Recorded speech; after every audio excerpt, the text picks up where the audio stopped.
नमस्कार, मैं हूं ब्रिज द्विवेदी। एग्रीमीटर में आप सभी का स्वागत है। आज के एग्रीमीटर में हम गेहूं के बाजार पर बातचीत करेंगे।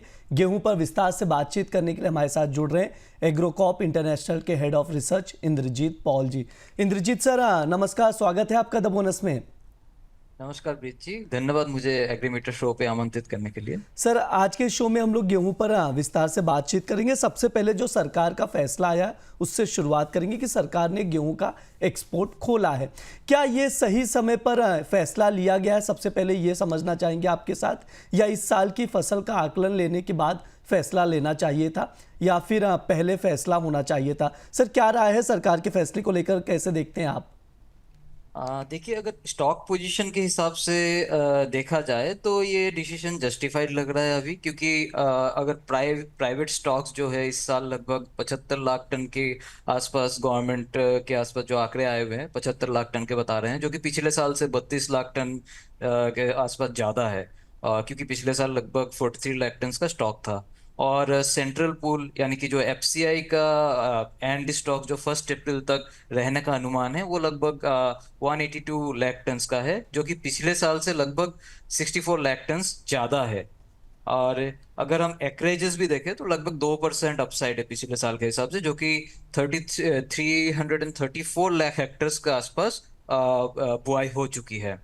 तो अगर सप्लाई साइड से देखें तो कोई इमीडिएट प्रेशर नहीं है, बट चैलेंज दो जगह है। एक है कि पहला, जैसे कि एक्सपोर्ट पैरिटी अगर हम देखते हैं इंडियन व्हीट को फॉरेन मार्केट में, तो ये काफी अनकम्पिटिटिव है, क्योंकि इंडियन व्हीट का एफओबी रेट जो अभी पर टन का बताया जा रहा है वो लगभग $300 पर मेट्रिक टन का है। और अगर हम एमएसपी प्राइसेस जो व्हीट का है, जो कि 2585 रुपये पर क्विंटल का है, उसको अगर हम डॉलर टर्म में भी कन्वर्ट करें तो भी लगभग $285 पर मेट्रिक टन गेहूं का भाव निकल के आ रहा है। जबकि अगर ग्लोबल प्राइसेस के बारे में बात करें तो उसका रेंज है $220 से $260 प्रति मेट्रिक टन। यानी कि जो लोएस्ट रेंज है, जैसे $220, ये अर्जेंटीना के गेहूं का भाव है, जो कि आज के डेट में काफी सस्ता चल रहा है फॉरेन मार्केट में। और इनके बायर्स जो है बांग्लादेश, वियतनाम और काफी सारे जो साउथ ईस्ट एशियन नेशन से इन लोग अभी बाई कर रहे हैं। और ऑस्ट्रेलियन गेहूं का प्राइसेस भी आपका लगभग $260 पर मेट्रिक टन के रेंज में आ रहा है। तो ऐसे में अगर देखें तो इंडियन गेहूं का जो अभी एफओबी रेट निकल के आ रहा है लगभग $40 महंगा आ रहा है।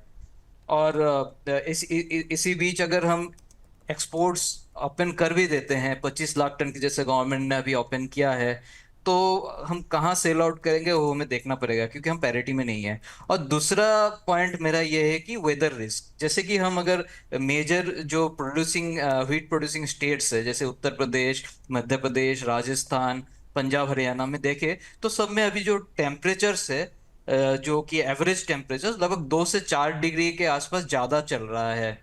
और जो बारिश का भी फॉरकास्ट है काफी कम है इन सब राज्यों में। और क्रॉप जो है अभी लगभग आपका ग्रेन फिलिंग या मिल्किंग स्टेज में ही मतलब है, जो कि काफी सेंसिटिव स्टेज होता है। और इसमें हीट स्ट्रेस अगर होता है तो ईल्ड में भी इम्पेक्ट आ सकता है। तो हमें आने वाले कुछ दिनों के लिए देखना पड़ेगा ये कंफर्म करने के लिए कि व्हीट की ईल्ड किस तरीके का रहेगा। तो ओवरऑल अगर देखा जाए तो स्टॉक के हिसाब से डिसीजन जो लिया गया है एक्सपोर्ट्स के हिसाब से वो सही है।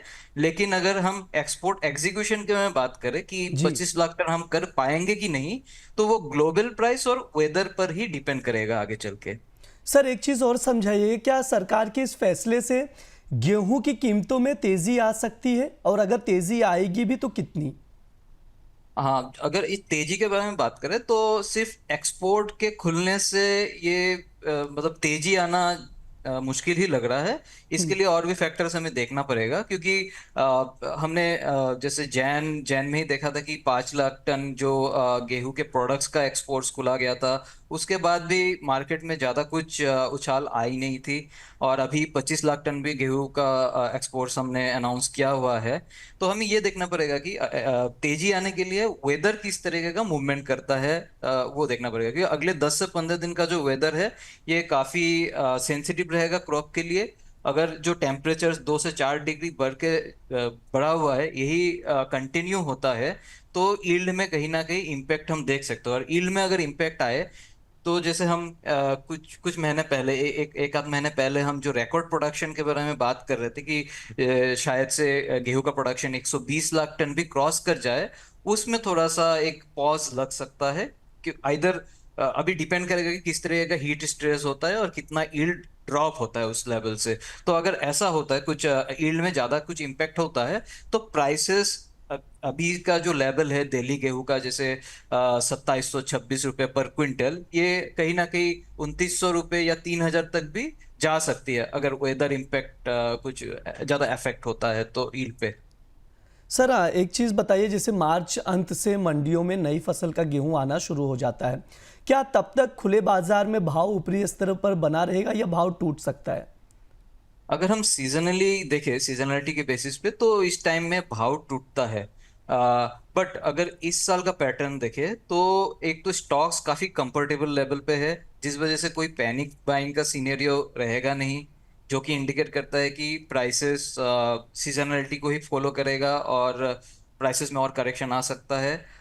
फिर हम अगर ग्लोबल मार्केट की तरफ भी थोड़ा बहुत देखें तो सीएमई व्हीट जो है वो भी एक रेंज बाउंड ही ट्रेड कर रहा है। उसमें कोई ब्रेकआउट आता है अपर जोन में, तो ही हम कुछ फिजिबिलिटी बनेगा इंडियन गेहूं को, मतलब कंपिटिटिव होने में, एक्सपोर्ट पैरिटी में आने के लिए। और बाकी जो सबसे इम्पोर्टेंट फैक्टर है वो वेदर।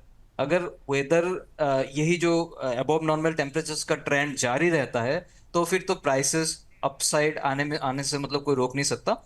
बट अगर हाँ इधर से फिर थोड़ा बहुत नॉर्मल टेम्परेचर्स हो जाए और यील्ड में ज्यादा कुछ इम्पेक्ट नहीं आए, तो हम जो प्राइस का डाउन साइड है ये लगभग एमएसपी लेवल तक देख सकते हैं। जो भी दिल्ली का गेहूं का रेट है, जैसे कि 2585 रुपये पर क्विंटल का हम एक सपोर्ट जोन डाउन साइड में देख सकते हैं। और अपसाइड का जोन एज ऑफ टुडे 2800 रुपये का दिख रहा है चार्ट के बेसिस पे।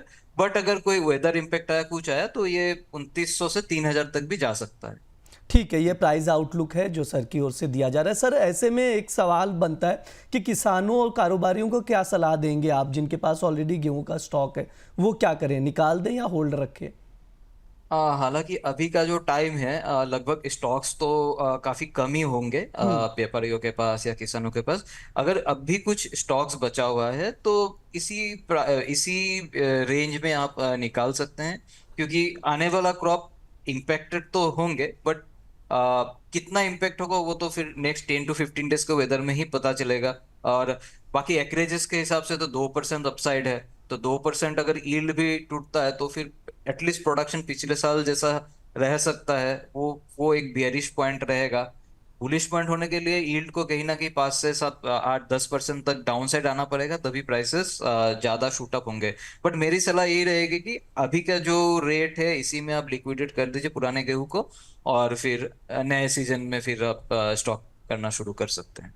ठीक है, ये सर की राय है। उसके अकॉर्डिंग आप लोग जो भी एग्रीकल्चर से जुड़े हुए किसान हैं या कारोबारी हैं, ट्रेडर्स हैं, वो उसके अकॉर्डिंग स्ट्रैटेजी बनाकर चल सकते हैं। सर समय भी हो चुका, डिस्क्लेमर दे दीजिए। जो भी हमने इस शो पे डिस्कस किया ये मेरे पर्सनल व्यूज है, और मेरे या मेरे कंपनी का कोई एक्सपोजर नहीं है इसका। जी सर, बहुत बहुत शुक्रिया सर आज की चर्चा में जुड़ने के लिए। धन्यवाद।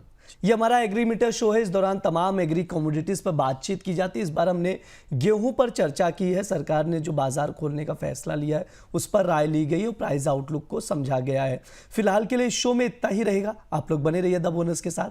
धन्यवाद।